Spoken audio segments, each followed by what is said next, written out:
ਸਾਲ ਹੋ ਗਿਆ ਸੀ ਕਿਸਾਨ ਇੱਥੇ ਨਤੀਜੇ ਬਾਰਡਰ ਤੋਂ ਨਤੀਜੇ ਦੇ ਪੰਜਾਬ ਵਾਪਸ ਜਾ ਰਹੇ ਕਿਸ ਤਰ੍ਹਾਂ ਵੀਰ ਜੀ, ਭਰੇ ਮਨ ਦੇ ਨਾਲ ਸਾਨੂੰ ਇਸ ਗੱਲ ਦਾ ਦੁੱਖ ਹੈ ਕਿ ਸਾਡੀਆਂ ਸਰਕਾਰਾਂ ਨੇ ਸਾਡੀ ਜਨਤਾ ਦੇ ਨਾਲ ਇਸ ਤਰ੍ਹਾਂ ਦੇ ਕਾਨੂੰਨ ਲਿਆ ਕੇ ਬਹੁਤ ਜ਼ਿਆਦਤੀਆਂ ਕੀਤੀਆਂ।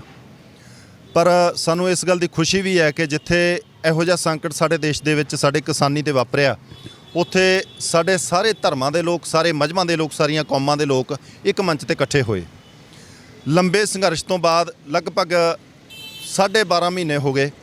12.5 ਮਹੀਨਿਆਂ ਬਾਅਦ ਸਾਡੀ ਸਰਕਾਰ ਨੇ ਸਾਡੇ ਲੋਕਾਂ ਦੇ ਦਬਾਅ ਅੱਗੇ, ਜਨਤਾ ਦੇ ਦਬਾਅ ਅੱਗੇ, ਆਪਦੇ ਇਲੈਕਸ਼ਨਾਂ ਨੂੰ ਵੇਖਦਿਆਂ ਇਹਨਾਂ ਕਾਨੂੰਨਾਂ ਦੀ ਵਾਪਸੀ ਕਰੀ ਹੈ। ਜਿੱਥੇ ਸਾਨੂੰ ਇਹਨਾਂ ਕਾਨੂੰਨਾਂ ਨੂੰ ਵਾਪਸ ਲੈਣ ਦੇ ਵਿੱਚ ਖੁਸ਼ੀ ਹੋਈ ਹੈ, ਉੱਥੇ ਸਾਨੂੰ ਥੋੜ੍ਹਾ ਜਿਹਾ ਦਰਦ ਵੀ ਮਹਿਸੂਸ ਹੁੰਦਾ ਹੈ ਕਿ ਅਸੀਂ ਆਪਣੇ ਹਰਿਆਣੇ ਭਾਈਚਾਰੇ ਦੇ ਨਾਲ ਇੰਨਾ ਪਿਆਰ ਲੈ ਕੇ ਬੈਠੇ ਸੀ ਤੇ ਸਾਨੂੰ ਅੱਜ ਉਹ ਦੂਰੀਆਂ ਬਣਦੀਆਂ ਦਿਸਦੀਆਂ। ਜਿੱਥੇ ਸਾਡੀਆਂ ਇਹ ਦੂਰੀਆਂ ਬਣਦੀਆਂ, ਉੱਥੇ ਉਮਰਾਂ ਤੱਕ ਦੀ ਸਾਡੀ ਸਾਂਝ ਹੈ ਜਿਹੜੀ ਉਹ ਪੈ ਗਈ। ਸਾਨੂੰ ਬਹੁਤ ਖੁਸ਼ੀ ਹੋਈ ਹੈ। ਹਰ ਵਰਗ ਨੇ, ਹਰ ਵਿਅਕਤੀ ਨੇ ਇਸ ਅੰਦੋਲਨ ਨੂੰ ਜਿੱਤਣ ਦੀ ਖੁਸ਼ੀ ਦੇ ਵਿੱਚ ਬਹੁਤ ਜ਼ਿਆਦਾ ਅਨੁਭਵ ਕੀਤਾ ਤੇ ਬਹੁਤ ਜ਼ਿਆਦਾ ਸਾਡਾ ਹਰਿਆਣੇ ਵਾਲੇ ਵੀਰਾਂ ਨੇ, ਹੋਰ ਸਾਡੀਆਂ ਜਿਹੜੀਆਂ ਸੰਸਥਾਵਾਂ ਉਹਨਾਂ ਨੇ, NRI ਵੀਰਾਂ ਨੇ ਬਹੁਤ ਤਰ੍ਹਾਂ ਦਾ ਸਾਥ ਸਾਡਾ ਦਿੱਤਾ। ਕਿਸੇ ਵੀ ਕਿਸਮ ਦੀ ਸਾਨੂੰ ਕੋਈ ਤਕਲੀਫ ਨਹੀਂ ਆਉਣ ਦਿੱਤੀ। ਹਾਂ, ਕੁਦਰਤ ਦੀਆਂ ਜਿਹੜੀਆਂ ਸਾਡੇ ਇਮਤਿਹਾਨ ਲੈਣ ਦੀਆਂ ਘੜੀਆਂ ਸੀ, ਕਦੇ ਬਹੁਤ ਤੇਜ਼ ਬਾਰਿਸ਼ਾਂ, ਕਦੇ ਬਹੁਤ ਤੇਜ਼ ਹਨੇਰੀਆਂ, ਕਦੇ ਬਹੁਤ ਜ਼ਿਆਦਾ ਗਰਮੀ, ਉਹਨਾਂ ਦਾ ਮੁਕਾਬਲਾ ਕਰਦੇ ਹੋਏ ਸਾਡੇ ਪੰਜਾਬ ਦੇ ਹੀ ਨਹੀਂ, ਪੂਰੇ ਸਮੁੱਚੇ ਭਾਰਤ ਦੇ ਕਿਸਾਨ ਤੇ ਸਾਡੇ ਹੋਰ ਵੀ ਸਹਿਯੋਗੀ ਵੀਰ ਜਿਨ੍ਹਾਂ ਨੇ ਇਸ ਅੰਦੋਲਨ ਦਾ ਜਿਹੜਾ ਇਹ ਸਮਾਂ ਸੀ ਇਹ ਸਾਡੇ ਨਾਲ ਹੰਢਾਇਆ। ਅਸੀਂ ਸਾਰੇ ਭਾਰਤ ਵਾਸੀਆਂ ਦਾ, ਹਰ ਵਰਗ ਦਾ, ਖਾਸ ਕਰਕੇ ਸਾਡਾ ਜਿਹੜਾ ਸੱਚਾ ਸੁੱਚਾ ਮੀਡੀਆ ਸੀ, ਜਿਨ੍ਹਾਂ ਨੇ ਸਾਡਾ ਹਰ ਦੁੱਖ ਦਰਦ ਲੋਕਾਂ ਤੱਕ ਪਹੁੰਚਦਾ ਕੀਤਾ, ਅਸੀਂ ਉਹਨਾਂ ਦੇ ਵੀ ਬਹੁਤ ਰਿਣੀ ਹੈ।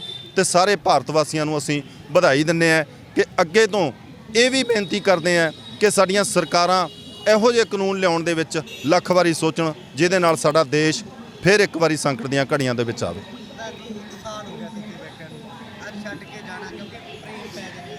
ਇਸ ਤਰ੍ਹਾਂ ਲੱਗਦਾ ਹੈ ਕਿ ਘਰ ਬਣ ਗਏ ਸੀ, ਆਪਦੇ ਕਿਸਾਨਾਂ ਨੇ ਘਰ ਬਣਾ ਲਏ ਸੀ, ਇੱਥੇ ਲੋਕਾਂ ਦਾ ਪਿਆਰ ਪੈ ਗਿਆ। ਕਿਸ ਤਰ੍ਹਾਂ ਲੱਗਦਾ? ਵੀਰ ਜੀ, ਮੈਂ ਪਹਿਲਾਂ ਵੀ ਜ਼ਿਕਰ ਕੀਤਾ ਹੈ ਕਿ ਸਾਨੂੰ ਅੱਖਾਂ ਦੇ ਵਿੱਚ ਅੱਥਰੂ ਆਉਂਦੇ ਆ ਜਦੋਂ ਅਸੀਂ ਆਪਣੇ ਹਰਿਆਣੇ ਵਾਲੇ ਵੀਰਾਂ ਕੋਲੋਂ, ਅਸੀਂ ਯੂਪੀ ਵਾਲੇ ਵੀਰਾਂ ਕੋਲੋਂ ਦੂਰ ਹੋ ਰਹੇ ਹਾਂ ਅੱਜ।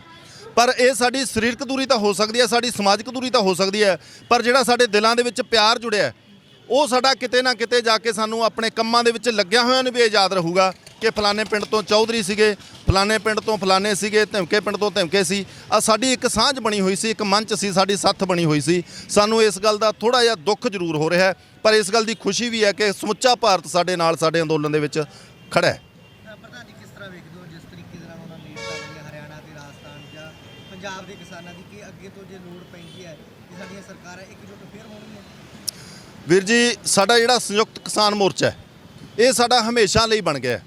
ਕਿਸੇ ਵੀ ਸੂਬੇ ਦੇ ਵਿੱਚ ਕਿਸਾਨਾਂ ਦੇ ਨਾਲ ਕਿਸੇ ਵੀ ਕਿਸਮ ਦੀ ਕੋਈ ਸਰਕਾਰ ਦੁਰਵਿਵਹਾਰ ਕਰਦੀ ਹੈ ਜਾਂ ਕੋਈ ਇਹੋ ਜਿਹੇ ਕਾਨੂੰਨ ਚਾਹੇ ਕੋਈ ਸਟੇਟ ਸਰਕਾਰ ਲੈ ਕੇ ਆਉਂਦੀ ਹੈ, ਤਾਂ ਸਾਡਾ ਸੰਯੁਕਤ ਕਿਸਾਨ ਮੋਰਚਾ ਉਹਨਾਂ ਦੇ ਨਾਲ ਹਮੇਸ਼ਾ ਦੇ ਲਈ ਖੜਾ ਰਹੂਗਾ। ਸਮੁੱਚੇ ਭਾਰਤ ਦਾ ਕਿਸਾਨ, ਜਿਸ ਕਰਕੇ ਸਾਡੀਆਂ ਜਥੇਬੰਦੀਆਂ ਦਾ ਨਾਂ ਰੱਖਿਆ ਹੋਇਆ ਭਾਰਤੀ ਕਿਸਾਨ ਯੂਨੀਅਨ, ਨਾ ਕਿ ਕਿਸੇ ਸਟੇਟ ਦਾ ਨਾਂ ਦਿੱਤਾ ਗਿਆ। ਅਸੀਂ ਸਮੁੱਚੇ ਭਾਰਤ ਦੇ ਕਿਸਾਨ ਹੈ। ਸਮੁੱਚੇ ਭਾਰਤ ਦੇ ਕਿਸਾਨਾਂ ਦੇ ਵਿੱਚ ਕਿਸੇ ਨੂੰ ਵੀ ਤਕਲੀਫ ਆਉਂਦੀ ਹੈ ਤਾਂ ਉਹਦੇ ਨਾਲ ਮੋਢਾ ਲਾ ਕੇ ਅਸੀਂ ਉਸ ਦੁੱਖ ਨੂੰ ਦੂਰ ਕਰਨ ਦੇ ਵਿੱਚ ਇਕੱਠੇ ਹੋਵਾਂਗੇ। ਪੰਜਾਬ ਕੀ ਸੋਚ ਕੇ ਜਾ ਰਹੇ ਹੋ? ਜਿਹੜੀਆਂ ਮੌਜੂਦਾ ਸਰਕਾਰਾਂ ਨੇ, ਬੇਸ਼ੱਕ ਕਾਂਗਰਸ ਹੈ, ਬੇਸ਼ੱਕ ਅਕਾਲੀ ਹੈ, ਕੋਈ ਮਰਜ਼ੀ ਸਰਕਾਰ ਹੈ, ਕੀ ਲੱਗਦਾ ਕਿ ਹੁਣ ਜਾ ਕੇ ਉਹਨਾਂ ਨੂੰ ਵਾਅਦਿਆਂ ਤੇ ਘੇਰੂਗਾ ਸੰਯੁਕਤ ਕਿਸਾਨ ਮੋਰਚਾ, ਜੋ ਵਾਅਦੇ ਕਰਕੇ ਪੰਜਾਬ ਦੇ ਵਿੱਚ ਸੱਤਾ ਦੇ ਵਿੱਚ ਸਰਕਾਰਾਂ ਆਉਂਦੀਆਂ ਨੇ? ਹਾਂ, ਇਹਦੇ ਵਿੱਚ ਹੈ। ਇੱਕ ਤਾਂ ਇਹ ਚੀਜ਼ ਦੇਖਣ ਨੂੰ ਆ ਰਹੀ ਹੈ ਕਿ ਜਿਹੜੇ ਸਾਡੇ ਨਾਲ ਪਿਛਲੀਆਂ ਸਰਕਾਰਾਂ ਨੇ ਵਾਅਦੇ ਕੀਤੇ, ਉਹ ਵਾਅਦੇ ਅੱਜ ਤੱਕ ਪੂਰੇ ਨਹੀਂ ਕੀਤੇ ਗਏ। ਭਾਵੇਂ ਇਹ ਆਪਣੀ ਜ਼ਬਾਨਾਂ ਦੇ ਨਾਲ ਬਹੁਤ ਕੁਝ ਕਹਿ ਰਹੇ ਹੈ, ਪਰ ਹਕੀਕਤ ਤੌਰ ਤੇ ਇਹ ਕੁਝ ਨਹੀਂ ਕਰ ਰਹੇ। ਤੇ ਦੂਸਰੇ ਪਾਸੇ ਇਹ ਵੀ ਆ ਰਹੇ ਹੈ ਕਿ ਆਉਣ ਵਾਲੇ ਦਿਨਾਂ ਦੇ ਵਿੱਚ ਜਿਹੜਾ ਚੋਣ ਜਾਬਤਾ ਲੱਗ ਜਾਣਾ, ਇਸ ਕਰਕੇ ਫਿਰ ਇਹਨਾਂ ਸਰਕਾਰਾਂ ਦੇ ਹੱਥ ਵੱਸ ਵੀ ਕੁਝ ਨਹੀਂ ਰਹਿਣਾ। ਤੇ ਫਿਰ ਉਹਦੇ ਵਿੱਚ ਸਾਨੂੰ ਸੋਚਣ ਤੇ ਜਾਏ, ਜੇ ਸਾਡਾ ਕਿਸਾਨ ਜਥੇਬੰਦੀਆਂ ਦੀ ਇਹ ਕੋਈ ਸਾਂਝੀ ਮਸ਼ਵਰਾ ਬਣਦੀ ਹੈ ਤਾਂ ਅਸੀਂ ਹਰ ਤਰ੍ਹਾਂ ਨਾਲ ਉਹਨਾਂ ਦਾ ਵਿਰੋਧ ਵੀ ਕਰਾਂਗੇ ਤੇ ਉਹਨਾਂ ਤੋਂ ਮੰਗ ਵੀ ਕਰਾਂਗੇ ਕਿ ਜਿਹੜੇ ਸਾਡੇ ਨਾਲ ਵਾਅਦੇ ਕੀਤੇ ਸੀ ਤੁਸੀਂ ਆਪਦੇ ਚੋਣ ਮੈਨੀਫੈਸਟੋ ਦੇ ਵਿੱਚ ਉਹਨਾਂ ਨੂੰ ਪੂਰਾ ਕਰੋ।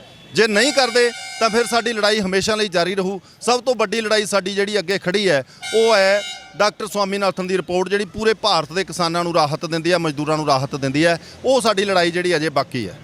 ਕੀ ਲੱਗਦਾ ਹੈ ਹੁਣ ਕੀ ਸੋਚ ਕੇ ਪੰਜਾਬ ਜਾ ਰਹੇ ਹੋ ਕਿ ਮੁੜ ਕੇ ਵਾਪਸ MSP ਦੀ ਗੱਲ ਸੀ, ਫਿਰ ਮੀਟਿੰਗ ਦੀ ਕੋਈ ਹੈ ਗੱਲ ਹੋਈ ਹੈ ਮੀਟਿੰਗ? ਹਾਂ, ਇਹਦੇ ਵਿੱਚ ਹੈ ਸਾਡੀਆਂ ਜਥੇਬੰਦੀਆਂ ਵੱਲੋਂ ਜਾਂ ਸੰਯੁਕਤ ਕਿਸਾਨ ਮੋਰਚੇ ਵੱਲੋਂ ਕਿ ਜੇਕਰ ਸਰਕਾਰ 15 ਤਰੀਕ ਤੱਕ ਕੋਈ ਇਸ ਤੇ ਨਿਰਣਾ ਨਹੀਂ ਕਰਦੀ, ਲੋਕਾਂ ਦੇ ਵਿੱਚ ਜਿਹੜੇ ਵਾਅਦੇ ਕੀਤੇ ਆ ਲਿਖਤੀ ਰੂਪ ਦੇ ਵਿੱਚ ਸਾਨੂੰ ਦਿੱਤਾ ਹੈ, ਉਹਦੇ ਤੇ ਕੋਈ ਸਪਸ਼ਟੀਕਰਨ ਨਹੀਂ ਦਿੰਦੀ ਤਾਂ ਹੋ ਸਕਦਾ ਹੈ ਕਿ ਅਸੀਂ ਉਹਦੇ ਤੇ ਫਿਰ ਅੱਗੇ ਕੋਈ ਰਣਨੀਤੀ ਤਿਆਰ ਕਰੀਏ।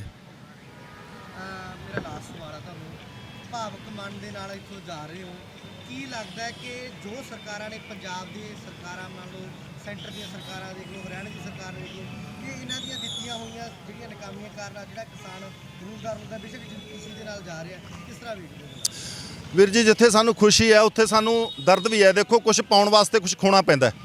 7.5 ਤੋਂ ਪਲੱਸ ਸਾਡੇ ਜਿਹੜੇ ਕਿਸਾਨ ਵੀਰ ਆ ਆਪਣੇ ਪ੍ਰਾਣਾਂ ਦੀ ਆਹੂਤੀ ਇਸ ਕਿਸਾਨ ਅੰਦੋਲਨ ਨੂੰ ਦੇ ਗਏ, ਪਰ ਉਹਨਾਂ ਪਰਿਵਾਰਾਂ ਦਾ ਵੀ ਅਸੀਂ ਬਹੁਤ ਜ਼ਿਆਦਾ ਧੰਨਵਾਦੀ ਹਾਂ, ਬਹੁਤ ਜ਼ਿਆਦਾ ਰਿਣੀ ਹੈ।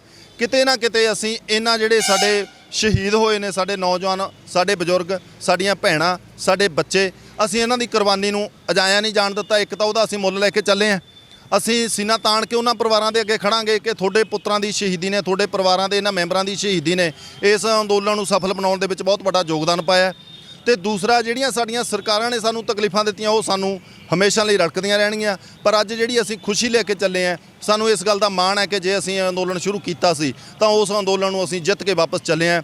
ਹਰ ਛੋਟੇ ਤੋਂ ਛੋਟੇ ਬੱਚੇ ਦੇ ਮੂੰਹੋਂ ਇਹੀ ਗੱਲ ਨਿਕਲਦੀ ਸੀ, ਜਿੱਤ ਕੇ ਮੁੜਾਂਗੇ, ਤੇ ਅੱਜ ਅਸੀਂ ਉਸ ਨੂੰ ਸਫਲ ਕਰਕੇ ਜਿੱਤ ਕੇ ਮੁੜੇ ਹਾਂ। ਭਾਰਤੀ ਕਿਸਾਨ ਯੂਨੀਅਨ ਸਿੱਧੂਪੁਰ ਏਕਤਾ ਜਿੰਦਾਬਾਦ।